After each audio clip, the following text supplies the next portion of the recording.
दोस्तों, हम word power मजबूत करने के लिए आपको ये से बनने वाले कुछ ऐसे वर्ड मीनिंग्स को सिखाएंगे, बताएंगे, जिससे आपको कुछ ऐसे वर्ड मीनिंग होंगे जो डेली यूज करने या डेली यूजेज में आता है, जो आप डेली यूज करते होंगे। कुछ ऐसे वर्ड मीनिंग हैं जो जिससे आपको कुछ सीखने को मिलेगा। अगर आपको ये वीडियो अच्छा लगे कि आपका वर्ड पावर कुछ मजबूत हो सकता है या कुछ अच्छा लगे, तो ज़रूर वीडियो को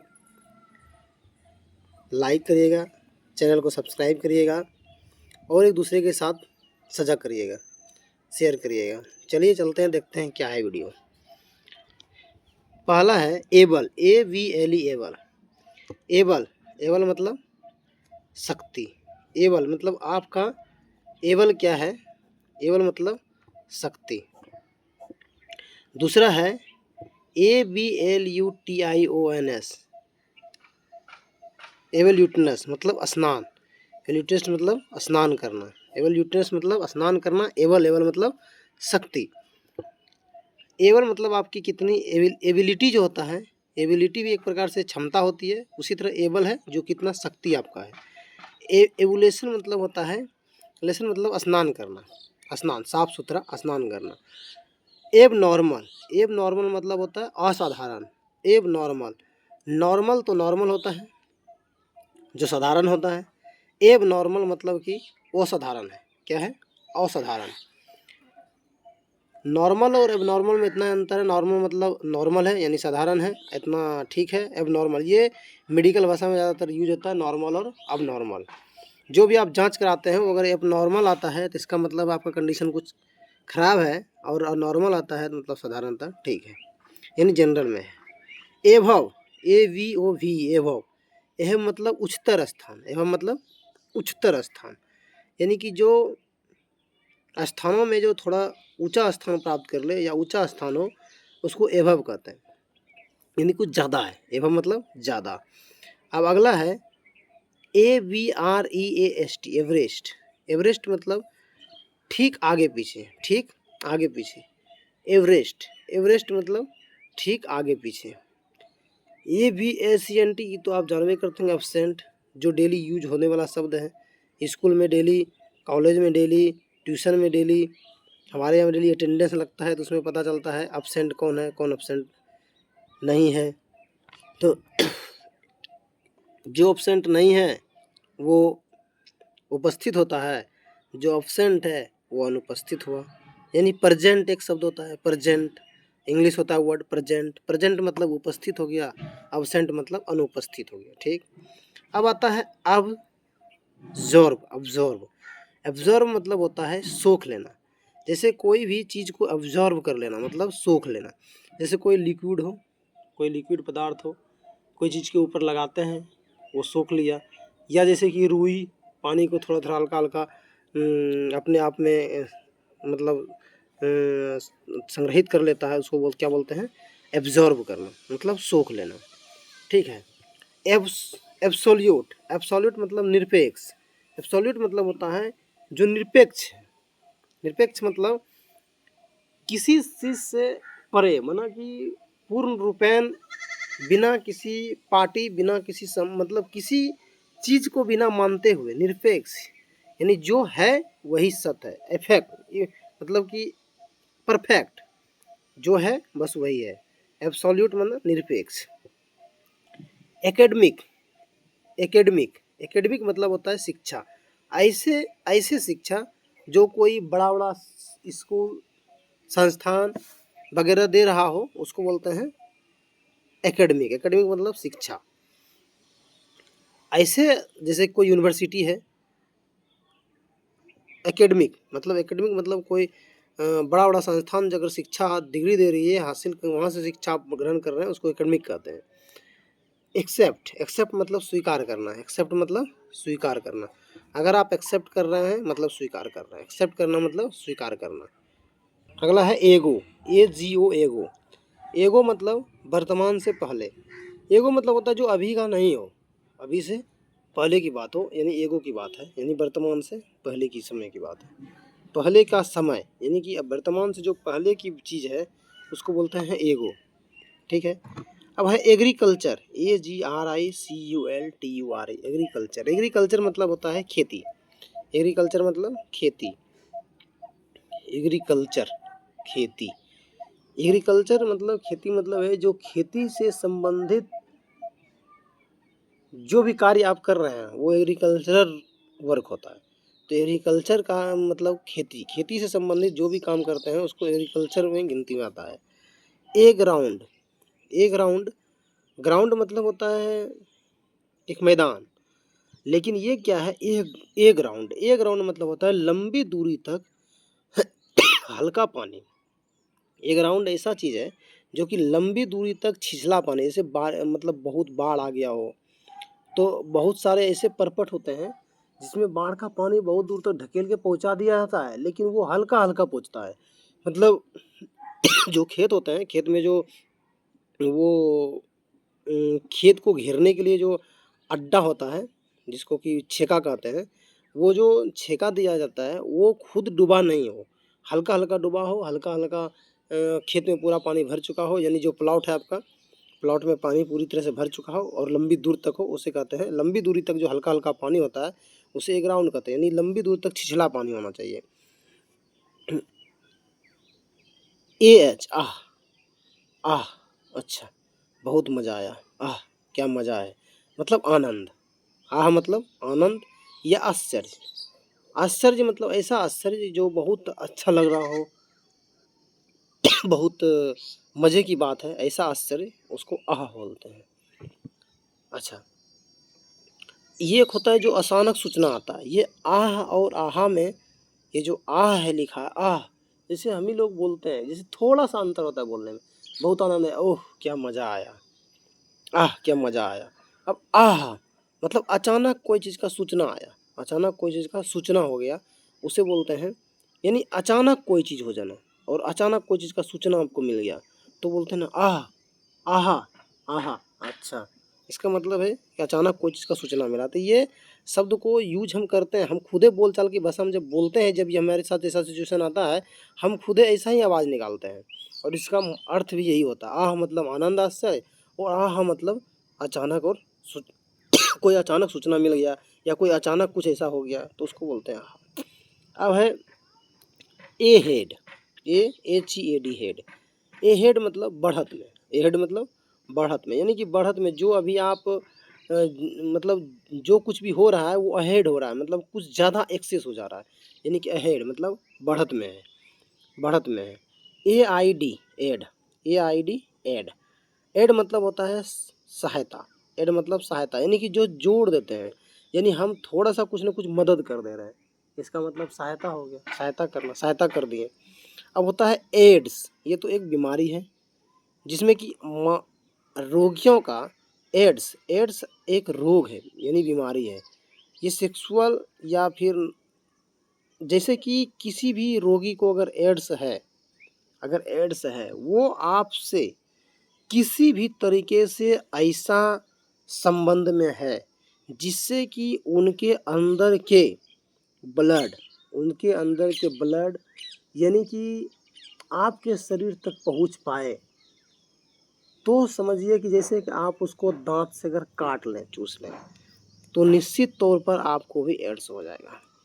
यानी अगर उसका कहीं कटा है, जिन चीज़ों से उनका काट दे, जैसे ब्लेड, जैसे आप दाढ़ी बनाने जाते हैं तो अगर आप ब्लेड यूज करते हैं, जैसे लौए के यहाँ जा रहे हैं या नाई के यहाँ जाते हैं, इसको बोलते हैं आप लोग ठाकुर, अगर उसके यहाँ गए और हम दाढ़ी बनवा रहे हैं तो इसका मतलब है दाढ़ी जब भी हमको बनवाना है तो इतना ज़रूर देखना है कि वो ब्लेड किया हुआ ब्लेड यूज कर रहा है या नया ब्लेड दिया, नया ब्लेड दे तभी आपको यूज करना चाहिए।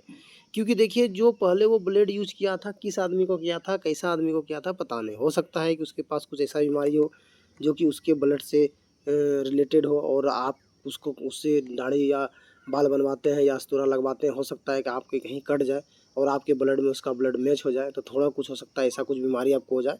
तो इस तरह से एड्स फैलते हैं। एड्स जो है इस तरीके से ज़्यादातर फैलते हैं।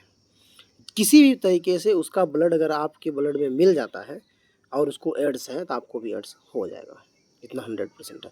और ये ऐसा रोग है जिसमें कि बचने की तो संभावना है ही नहीं, आप किसी भी हालात से बच नहीं सकते हैं।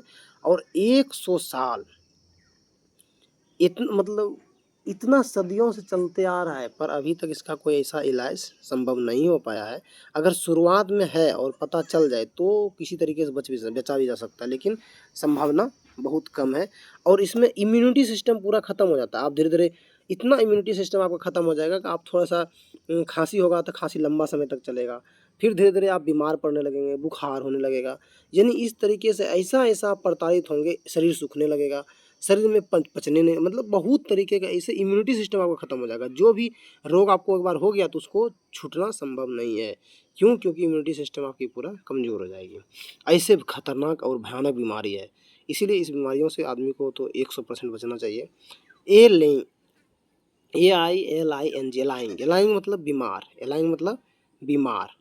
एलाइंग, एलाइंग मतलब बीमार या कमज़ोर, बीमार या कमज़ोर।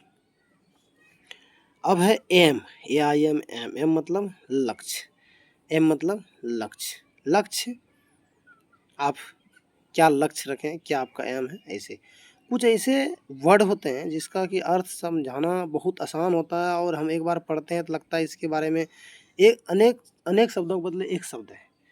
जैसे लक्ष्य, इसके बारे में बहुत कुछ आप बोल सकते हैं। लेकिन जैसे एलाइंग है, बीमार, कमज़ोर, तो एलाइंग ऐसा शब्द है जो कि बीमार हो जाता है आदमी या कमज़ोर हो गया, तो अब इसका अर्थ सिर्फ याद करने के लिए। फिर बीमार का तो अर्थ अनेकों है, कमज़ोर का भी अनेकों अर्थ है, इसके बारे में बहुत कुछ बोल सकते हैं, लेकिन हाँ फिर भी इसको मतलब उतना समझने में नहीं बन पा रहा है। ठीक, AIM, एमलेस, एमलेस मतलब आपको लग रहा होगा, पढ़ने से लग रहा है। एमलेस मतलब जो हम एम लगाएं, अभी एम पढ़े थे, एम माना लक्ष्य था, उसी तरह यहाँ एमलेस हो गया। एम मतलब जो हमारा एम है उसको हम लेस कर गए, मतलब एम लेस, यानी कि हमारा कोई एम है ही नहीं, यानी एम हमारे पास है ही नहीं, तो लक्ष्यहीन है, हमारा कोई एम नहीं है। लक्ष्यहीन आदमियों का कोई गिनती नहीं होता है, ये मानिए। एयर, AIR, एयर, एयर मतलब हवा, एयर मतलब हवा, एयर, एयर मतलब हवा। एयर ऐसा चीज़ है जिसको आप ना ही देख सकते हैं ना ही छू सकते हैं। एयर, एयर मतलब हवा। एयर बेस, एयर बेस मतलब होता है सैनिक हवाई, सैनिक हवाई, एयर बेस, यानी कि जहाँ की सैनिक हवाई बहुत सारे लगे रहते हैं ना, उसको एयर बेस बोलते हैं, सैनिक हवाई। ठीक है। एयर कंडीशनर, ये तो आप जानते होंगे, एयर कंडीशनर आपके घर में भी होगा। एयर कंडीशनर मतलब होता है वातानुकूलित, मतलब ऐसा वातानुकूलित करने वाला यंत्र जो कि रूम अगर आपका है तो, या आपका बंद कमरा है, उसको वातानुकूलित मतलब पूरी तरह से मानिए कि ठंड या मतलब पूरी तरह से आरामदायक वातावरण बना देता है, उसको एयर कंडीशनर कहते हैं। अब एयर कूलर है, वही सेम, थोड़ा सा अंतर है। एयर कूलर, कंडीशनर का मतलब है कि वो पता नहीं चलने दे और आपको आरामदायक अनुभव मतलब महसूस कराए। एयर कूलर, एयर कूलर मतलब होता है तापमान कम करने, तापमान कम करता है, जो कि आपके घर में भी होगा एयर कूलर। एयर कूलर आपके घर में भी होगा। एयर कूलर मतलब होता है जो कि आपके रूम में रखा हुआ रहेगा और चलेगा, और उसको चलने से आपके रूम के जो तापमान है, टेम्परेचर, वो कम हो जाएंगे। क्यों?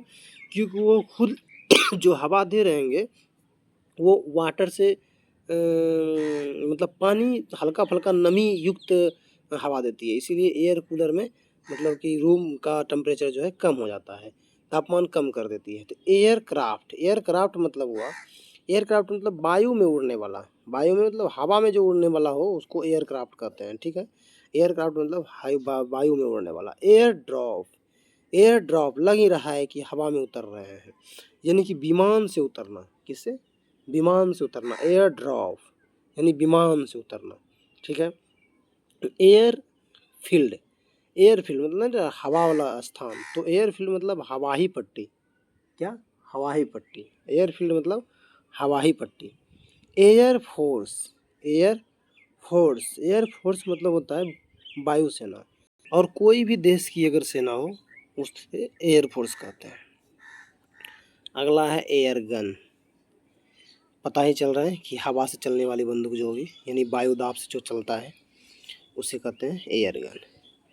जैसे कि आप देखे होंगे कि वायुदाब से चलने वाला बहुत सारा मशीन भी होता है जो वायुदाब से चलता है। उसी तरह वायुदाब से चलने वाले जो बंदूक होंगे इसे एयर गन कहते हैं। एयर होस्टेस, एयर होस्टेस मतलब होता है विमान परिचारिका। विमान परिचारिका किसको कहते हैं? जो विमान में सफ़र कर रही हो मतलब क्या, हम टिकट कराए हैं, हम सफ़र कर रहे हैं, या जो लड़की टिकट कराई है सफ़र कर रही है वो करने वाले नहीं। एयर होस्टेस मतलब वो जो कि विमान में सफ़र कर रही हो और वो आपको सेवा प्रदान करने के लिए, यानी जितने भी यात्री हैं उसको सेवा प्रदान करने के लिए जो सफ़र कर रहा उसे एयर होस्टेस कहते हैं, विमान परिचारिका। ठीक है। अब एयरलेस कहते हैं। एयरलेस मतलब होता है घुटन भरा। एयरलेस मतलब घुटन भरा, यानी एयरलेस मतलब हवा से बाधित एरिया। हवा से जो बाधित एरिया होगा वो एयरलेस होता है, घुटन भरा। अब अगला है एयरलिफ्ट। एयरलिफ्ट मतलब वायु वाहन मतलब जो कि हवा में चलने वाला जो मतलब कि हवाई जहाज़ या फिर जो हवा में चलने वाला जो वाहन होता है, मतलब गाड़ी यंत्र होता है, उसको बोलते हैं एयर लिफ्ट। ठीक है। एयर लिफ्ट मतलब पता ही चल रहा है कि हवा में हम उतर रहे हैं या हवा में लिफ्ट कर रहे हैं, उसको वायुयान बोलते हैं। एयरलाइन मतलब होता है विमान सेवा। एयरलाइन मतलब विमान सेवा। एयरलाइन मतलब क्या, जो विमान सेवा दे रहे हो, एयरलाइन उसको बोलते हैं विमान सेवा। एयरलाइन मतलब विमान सेवा। एयरलॉक, विमान सेवा जैसे कि आपको यहाँ से वहाँ पहुँचाना, ले जाना लाना, या फिर किसी प्रकार से डाक सेवा देना, मतलब विमान के माध्यम से बहुत सारे सामान जाते आते हैं, तो एयरलाइन मतलब विमान सेवा। एयरलॉक मतलब निर्वात कक्ष, यानी निर्वात कक्ष जहाँ की हवा है ही नहीं, एयरलॉक्स। एयरलेस और एयरलॉक लगभग सेम ही है। आपको जितना भी इसमें से वर्ड मिलते हैं वो लगभग सेम ही मिलते हैं। एक स्टेप बाय स्टेप हम ए से लेकर के बढ़ते जा रहे हैं। आपको ए से लेकर के ए से जेड तक के वर्ड इसमें मिलेंगे। अभी शुरुआत किए हैं, हम ले जाएंगे आपको ए से जेड तक। इसीलिए मेरे वीडियो के साथ बने रहिए और इस पर कमेंट करिए हमें क्या आपको सुविधा देना है, मतलब किस तरीके से हम कमी कर पा रहे हैं, क्या सही नहीं कर पा रहे हैं, क्या हमसे गलतियां हो जा रही है, वो हमें बताइए आप, ताकि हम सुधार कर पाएँ। एयरमेल मतलब हवाई डाक। जो हवाई डाक मतलब क्या, एयरमेल मतलब मेल मतलब होता है जैसे आप मेल चलाते हैं ना, उसी तरह एयरमेल मतलब हवाई डाक। हवाई डाक मतलब जो हवा के माध्यम से, मतलब जो वायुयान के माध्यम से या इस जरिए से जो मैसेज को पहुंचाया जाता है उसे एयर डाक बोलते हैं, यानी कि हवाई डाक यानी कि एयर मेल। एयर पॉकेट मतलब हुआ कि हवाई गर्त। एयर पॉकेट मतलब हवाई गर्त, जहाँ की हवाई जहाज़ वगैरह के गर्त होते हैं, मतलब कि उसको बोलते हैं एयर पॉकेट। मतलब कि उसमें आने के बाद वो बिल्कुल तरीके से स्वच्छ सही हो जाते हैं, उसको एयर पॉकेट बोलते हैं, हवाई गर्त बोलते हैं उसको। अब एक है एयरपोर्ट मतलब हवाई अड्डा, जहाँ के हवाई जहाज़ आते जाते हैं, उतरते हैं, वहाँ के लिए कहीं से वहाँ आते हैं, फिर वहाँ से कहीं के लिए रवाना होते हैं, उसे हवाई अड्डा बोलते हैं, एयरपोर्ट। और एयर पॉकेट मतलब होता है जहाँ की एक प्रकार से मेंटेनेंस के लिए आए हुए हों, या एक प्रकार से ठहराव के लिए हो, उसे एयर गर्द करते हैं, एयर पॉकेट यानी हवाई गर्द। ठीक है। एयर रेड मतलब क्या होता है? एयर रेड मतलब हवाई हमला। आप जानबे करते हैं हवाई हमला क्या होता है। हवाई हमला जो होता है उसे एयर रेड बोलते हैं। अब अगला है एयरशिप मतलब वायुपोत। आज के लिए इतना ही वर्ड था, हमने वीडियो बनाया, बहुत 19 मिनट का लगभग हो गया है। अब हम आपसे एक रिक्वेस्ट करना चाहते हैं, अगर आप हमारे चैनल पर आए हैं, विजिट कर रहे हैं और देख रहे हैं, तो हम भी चाहते हैं कि आपको अच्छा से अच्छा कंटेंट दें, और आप देखें तो हमारा वीडियो आपको देखने में अच्छा लगे। और अगर आपको देखने में ये वीडियो अच्छा लगता है तो लाइक करिए, हमारे चैनल को सब्सक्राइब करिए। और अगर आपको अच्छा नहीं लगता है तो हमें ज़रूर आप एक सुझाव दे सकते हैं। इसीलिए मैं आपसे रिक्वेस्ट करूंगा कि आप हमें एक सुझाव दे करके कम से कम ज़रूर जाएं और सोचें कि हम किस तरीके से सुधार करें और हम किस तरीके से वीडियो बनाएं जो आपको पसंद आए। तो हमारा इतना ही रिक्वेस्ट है, कम से कम हमारे चैनल को सब्सक्राइब करिए, शेयर करिए, लाइक करिए और हमें सुझाव दीजिए। दोस्तों धन्यवाद, मिलते हैं अगले वीडियो में। आज के लिए इतना ही।